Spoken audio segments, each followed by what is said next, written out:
ಸ್ನೇಹಿತರೆ ನಮಸ್ಕಾರ. ಹಿರಿಯ ನಾಗರಿಕರಿಗೆ ಪಿಂಚಣಿ ಯೋಜನೆಯಲ್ಲಿ ಭರ್ಜರಿ ಗುಡ್ ನ್ಯೂಸ್. ಹೌದು, ಇದೀಗ ರಾಜ್ಯ ಬಜೆಟ್ ಮಂಡನೆ ಆಗ್ತಾ ಇದ್ದು, ಈ ಬಜೆಟ್ನಲ್ಲಿ ರೈತರಿಗೆ ಅದೇ ರೀತಿಯಾಗಿ ಪಿಂಚಣಿದಾರರಿಗೆ ಭರ್ಜರಿ ಗುಡ್ ನ್ಯೂಸ್ ಅನ್ನು ಕೊಟ್ಟಿದ್ದಾರೆ ಸಿಎಂ ಸಿದ್ದರಾಮಯ್ಯನವರು. ಹಾಗಾದರೆ ಏನೇನು ಈಗಾಗಲೇ ಸಭೆಗಳನ್ನು ಕರೆಯಲಾಗಿದೆ, ಆ ಸಭೆಯಲ್ಲಿ ಹಿರಿಯ ನಾಗರಿಕರ ಬಗ್ಗೆ ಏನು ಅಪ್ಡೇಟ್ ಸಿಕ್ಕಿದೆ, ಹಿರಿಯ ನಾಗರಿಕರಷ್ಟೇ ಅಲ್ಲ, ವಿಧವಾ ಮಹಿಳೆಯರಾಗಿರಲಿ ಅಥವಾ ಅಂಗವಿಕಲರಾಗಿರಲಿ ಯಾರ್ಯಾರಿಗೆ ಎಷ್ಟೆಷ್ಟು ಪಿಂಚಣಿ ಹೆಚ್ಚಳ ಆಗ್ತಾ ಇದೆ, ಅದೇ ರೀತಿಯಾಗಿ ಈಗಾಗಲೇ ಹಿಡಿಯಲಾದ ಪಿಂಚಣಿ 2-3 ತಿಂಗಳು ನೀಡಿಕೊಂಡು ಸರಿಯಾಗಿ ದುಡ್ಡು ಬಂದಿಲ್ಲ, ಅದೆಲ್ಲವೂ ಕೂಡ ನಿಮಗೆ ಜಮಾ ಆಗುವಂಥದ್ದು ಇಂದು ಸಂಜೆಯೇ ಜಮಾ ಆಗಲಿಕ್ಕೆ ಪ್ರಾರಂಭವಾಗಲಿದೆ. ಈಗಾಗಲೇ ಫೆಬ್ರವರಿ ತಿಂಗಳದು ಕೂಡ ನಿಮಗೆ ಬಂದಿಲ್ಲ, ಜೊತೆಗೆ ಜನವರಿ ತಿಂಗಳದು ಕೂಡ ಸರಿಯಾಗಿ ಬಂದಿರಲಿಲ್ಲ. ಹಾಗೆ ಹೋದ ಡಿಸೆಂಬರ್ನ ತಿಂಗಳ ಹಣವನ್ನು ಈ ಫೆಬ್ರವರಿ ಪ್ರಾರಂಭದಲ್ಲಿ ಕೊಟ್ಟಿದ್ದರು. ಹೀಗಾಗಿ ಇನ್ನು 2 ತಿಂಗಳ ಹಣವನ್ನು ಪೆಂಡಿಂಗ್ ಉಳಿಸಿದೆ, ಜೊತೆಗೆ ವೆರಿಫಿಕೇಷನ್ ಕೂಡ ಮಾಡಿದೆ, ಇನ್ನೂ ಕೂಡ ಮತ್ತೆ ವೆರಿಫಿಕೇಷನ್ ಮಾಡಲಿದೆ. ಯಾಕಂತ ಕೇಳೋದಾದರೆ ಸುಮಾರು 23 ಲಕ್ಷ ಫಲಾನುಭವಿಗಳನ್ನು ಈ ಪಿಂಚಣಿ ಯೋಜನೆಯಿಂದ ತೆಗೆದು ಹಾಕುವಂತಹ ಯೋಜನೆಯನ್ನು ಸರ್ಕಾರ ಹೊಂದಿದೆ. ಹಾಗಾದರೆ ಆ 23 ಲಕ್ಷ ಫಲಾನುಭವಿಗಳಲ್ಲಿ ನೀವು ಕೂಡ ಆಗಿರಬಹುದು. ಈ ವಿಷಯವನ್ನು ಆದಷ್ಟು ಕೊನೆವರೆಗೂ ವಾಚ್ ಮಾಡಲಿಕ್ಕೆ ಪ್ರಯತ್ನ ಮಾಡಿ. ಅಂದರೆ ನೀವು ಹಿರಿಯರಾಗಿರಲಿ, ವಿಧವಾ ಮಹಿಳೆಯರಾಗಿರಲಿ, ಅಂಗವಿಕಲರಾಗಿರಲಿ, ಒಟ್ಟಾರೆಯಾಗಿ ನೀವು ಪಿಂಚಣಿಯನ್ನು ಪಡ್ಕೊಳ್ತಾ ಇದ್ದರೆ ಸೊ ಈ ವಿಡಿಯೋ ಕೊನೆವರೆಗೂ ವಾಚ್ ಮಾಡಲೇಬೇಕು. ಮಾಹಿತಿ ಮುಖ್ಯವಾಗಿ ಅರ್ಥ ಮಾಡ್ಕೊಳ್ಬೇಕು. ಬನ್ನಿ ಸ್ನೇಹಿತರೆ, ಇನ್ನು ಸಬ್ಸ್ಕ್ರೈಬ್ ಮಾಡಿಲ್ಲ ಅಂದರೆ ಸಬ್ಸ್ಕ್ರೈಬ್ ಮಾಡ್ಕೊಂಡ್ಬಿಡಿ. ಈ ಬಾರಿ ರಾಜ್ಯ ಬಜೆಟ್ನಲ್ಲಿ ಗುಡ್ ನ್ಯೂಸ್ ಅಂತೂ ಘೋಷಣೆ ಆಗಲಿದೆ ಅಂತ ಮಾಹಿತಿ ಸಿಗ್ತಾ ಇದೆ.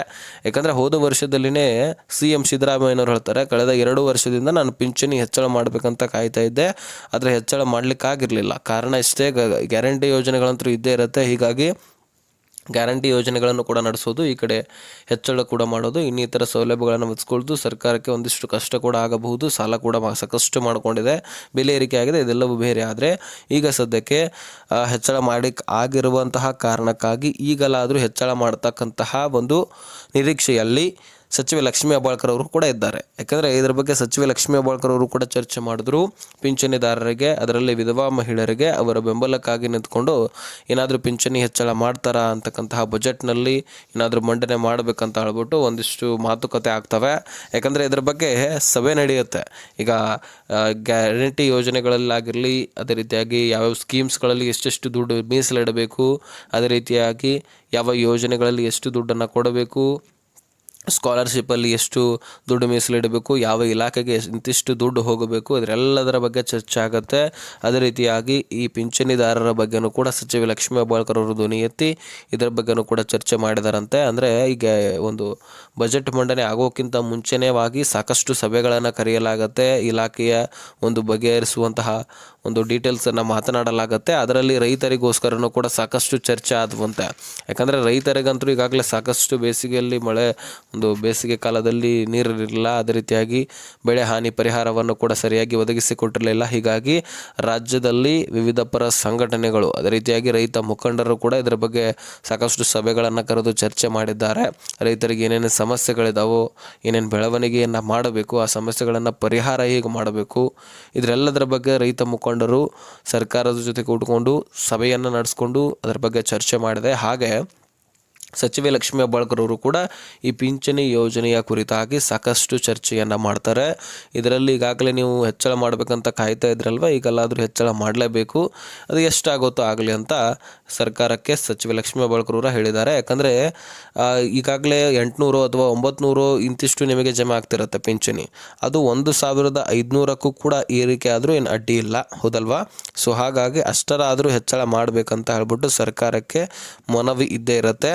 ಸೊ ಕಾಯ್ದು ನೋಡಬೇಕಾಗಿದೆ ನಾವು ಬಜೆಟ್ನಲ್ಲಿ ಏನೇನು ಮಂಡನೆ ಆಗುತ್ತೆ, ಬಜೆಟ್ನಲ್ಲಿ ಏನು ಗುಡ್ ನ್ಯೂಸ್ಗಳನ್ನು ಕೊಡ್ತಾರೋ ಅದರೆಲ್ಲದರ ಬಗ್ಗೆ ನಾನು ಬಜೆಟ್ ಆದ ತಕ್ಷಣವೇ ನಿಮಗೆ ತಿಳಿಸ್ಕೊಡುವಂತಹ ಪ್ರಯತ್ನ ಮಾಡ್ತೀನಿ. ಹಾಗೆ ಸಬ್ಸ್ಕ್ರೈಬ್ ಮಾಡ್ಕೊಂಡ್ಬಿಡಿ, ನೋಟಿಫಿಕೇಶನ್ ಕೂಡ ಅಲ್ಲಂತ ಸೆಟ್ ಮಾಡಿಕೊಂಡ್ರೆ ನಿಮಗೆ ಎಲ್ಲ ವಿಡಿಯೋಸ್ಗಳು ಬಂದು ತಲುಪ್ತಾ ಇರುತ್ತೆ.